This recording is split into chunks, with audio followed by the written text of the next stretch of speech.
A very good morning to students. Students, let's start our lecture for today. As we have previously discussed and had a practice over resolution of forces. So you have previously discussed about the resolution of forces where you have found out कि किस तरीके से एक inclined force को हम split करके उसके दो कंपोनेंट्स बनाते हैं. एक कंपोनेंट एक्स डायरेक्शन में जाता है और एक कंपोनेंट उसका वाई डायरेक्शन में जाता है. एक को एफ कॉस थीटा वैल्यू मिलती है और एक को एफ साइन थीटा वैल्यू मिलती है. ये किस पर डिपेंड करती है? थीटा पे डिपेंड करती है. उसका थीटा अगर विद रिस्पेक्ट टू एक्स है तो एक्स कंपोनेंट को कॉस, बचे वाले को sine. This has been previously discussed in the last lecture. So let's start with our today's lecture. देखिए नोट लिखा हुआ है. If the inclination of a force is with respect to X axis then F X equals to F cos theta and F Y equals to F sine theta. तो ये किस पे depend किया है? It got dependent upon the inclination of a force with respect to the axis. Correct है. आगे चलते हैं तो the next thing that is if the inclination of force is with respect to Y तो Y को मिलेगा cos, बचे वाले को साइन. करेक्ट है. स्प्लिटिंग ऑफ फोर्स ये आपको समझ चुका है किस तरीके से फोर्स को स्प्लिट करते हैं. एक्स क्वाड्रेंट में जा रहा है तो इस तरीके से कंपोनेंट्स बनते हैं. फर्स्ट क्वाड्रेंट में जा रहा है तो इस तरीके से कंपोनेंट्स बनते हैं. सेकंड क्वाड्रेंट में जा रहा है तो इस तरीके से कंपोनेंट्स बनते हैं. थर्ड क्वाड्रेंट में इस तरीके से, फोर्थ क्वाड्रेंट में इस तरीके से.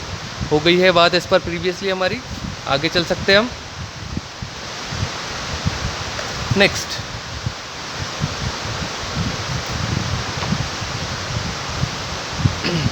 This is resolution of forces. Resultant of forces. Resolution of forces हो चुका है आपका रेजोल्यूशन ऑफ फोर्सेस मतलब स्प्लिटिंग. ये आप समझ चुके हो. Now the next heading is resultant of forces. Now what is this resultant? Resultant मतलब क्या होता है? Resultant is a single force which produces the same effect which is produced by other forces. कहने का मतलब, इसका ये मतलब है कि एक कोई ऑब्जेक्ट है,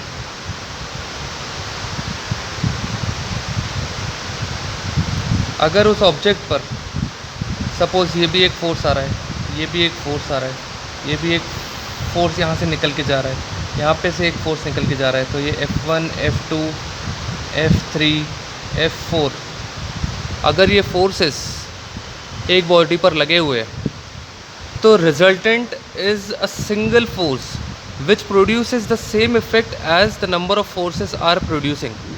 यानी कि पूरे फोर्सेस मिलके जो इफेक्ट प्रोड्यूस कर रहे हैं इस ऑब्जेक्ट पर, रिजल्टेंट वो अकेला काम करेगा जो ये चार फोर्सेस कर रहे हैं. और ये चार फोर्सेस का निचोड़ ही रिजल्टेंट रहेगा. Resultant is the only force which produces the same effect as the number of forces are producing. ठीक है. तो ये चारों फोर्सेस का एक अकेला रिजल्टेंट बनेगा. वो कहीं पर भी ऐड कर सकता है. वो मैं बताऊंगा आपको कि how to determine the location of resultant, वो मैं आपको समझाऊंगा. बट आप अभी फ़िलहाल क्या समझोगे कि रिजल्टेंट मतलब क्या होता है? रिजल्टेंट इज़ द निचोड़ of all the forces. Her forces जितने भी एक बॉडी पर पड़ रहे हैं उनका अगर एक फोर्स निकाले हम, उन सब का एक निचोड़ निकालें, that is called as a resultant. ठीक है. और रिजल्टेंट कहाँ ऐड करेगा वो मैं आपको बताऊंगा. रिजल्टेंट की वैल्यू कैसे निकालते हैं वो मैं आपको अभी बताता हूँ. ठीक है. So let's start with the definition at first. It is a single force which produces the same effect as the number of forces are producing या which is produced by other forces. Simple. आगे बढ़ते हैं. Procedure to find the resultant. Resultant find करने के procedure. तो किस तरीके से रिजल्टेंट फाइंड किया जाता है उसकी स्टेप्स है. सबसे सिंपली आपको मैं बता दूं तो ये फार्मूला है रिजल्टेंट फाइंड आउट करने का, जिसमें दो टर्म लग रहे हैं. तो एक टर्म हम स्टेप नंबर 1 में निकाल रहे हैं, दूसरी टर्म हम स्टेप नंबर 2 में निकाल रहे हैं, और फिर जाके हम स्टेप नंबर 3 पे आ रहे हैं जहाँ रिजल्टेंट निकाल रहे हैं। ठीक है, अब जैसे कि मैंने आपको बोला कि ये 4 फोर्सेस हैं, ये 4 फोर्सेस का एक फोर्स बनेगा, that will be called as a resultant. Resultant कैसा भी ऐड कर सकता है, क्योंकि ये फोर्स हॉरिजॉन्टल भी है, वर्टिकल भी है, इंक्लाइंड भी है, तो रिजल्टेंट कुछ भी हो सकता है। Either it can be horizontal, either it can be vertical, either it can be inclined. ठीक है, तो आपको उसका थीटा भी निकालना पड़ेगा। क्या उसका थीटा 0 है? 0 मीन्स हॉरिजॉन्टल। क्या उसका थीटा 90 है? 90 मीन्स वर्टिकल। या उसका थीटा कुछ और है, कुछ और मीन्स इंक्लाइंड। क्या वो इंक्लाइंड है, हॉरिजॉन्टल है, वर्टिकल है, ये आपको फाइंड आउट करना है। ठीक है, तो आपको नेक्स्ट स्टेप में उस रिजल्टेंट का इंक्लिनेशन भी निकालना पड़ेगा। I hope it is clear to all of you students कि मैं क्या कहना चाह रहा हूँ। ठीक है, एक रफ पेज पे मैं आपको दोबारा से इसको समझा देता हूँ कि रिजल्टेंट मीन्स व्हाट। सी,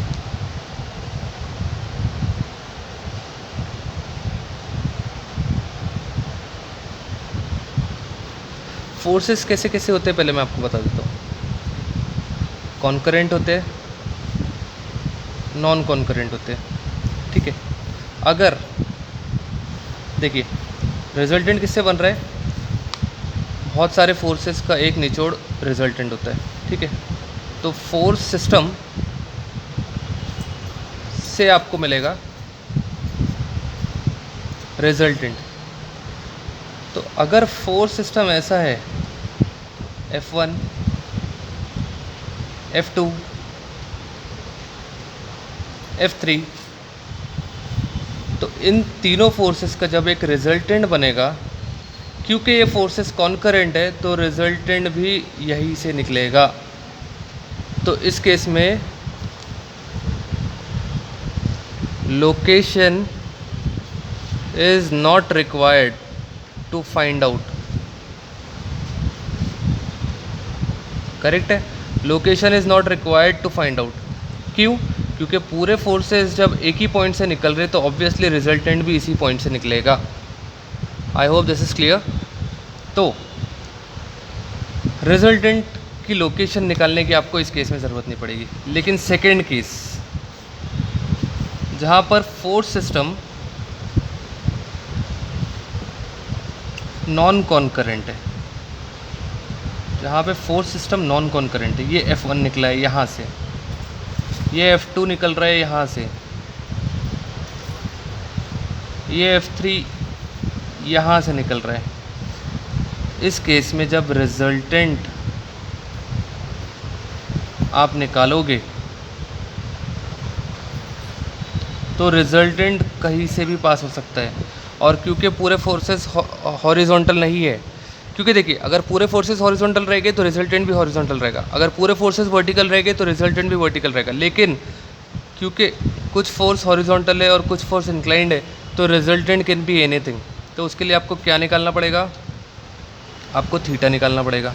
ठीक है, जो यहाँ पर भी निकालना पड़ेगा, क्योंकि आपको पता नहीं ना फोर्सेस कहीं पर भी जा रहे हैं, एक फर्स्ट क्वाड्रेंट में दिख रहा है, एक थर्ड में दिख रहा है, एक फोर्थ में दिख रहा है, तो resultant can go anywhere. It depends upon the inclination, it depends upon the inclination. तो आप क्या करोगे, थीटा तो निकालोगे, लेकिन इस केस में आपको लोकेशन निकालने की ज़रूरत नहीं रहेगी।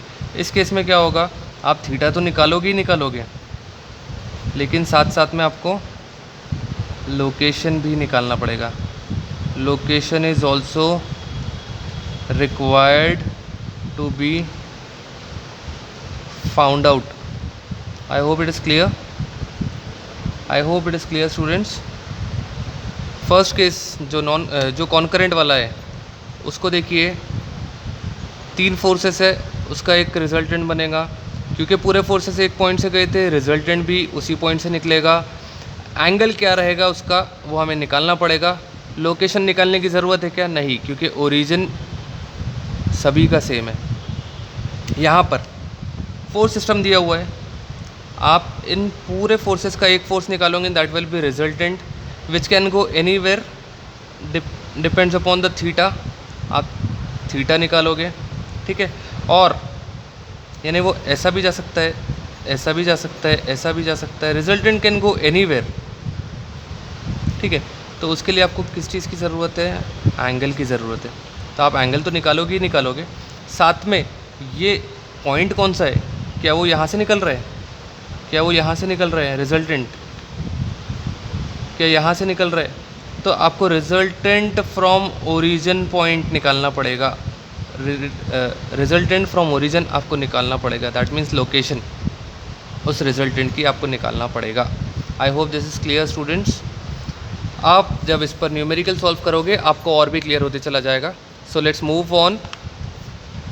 Resultant, procedure to find resultant.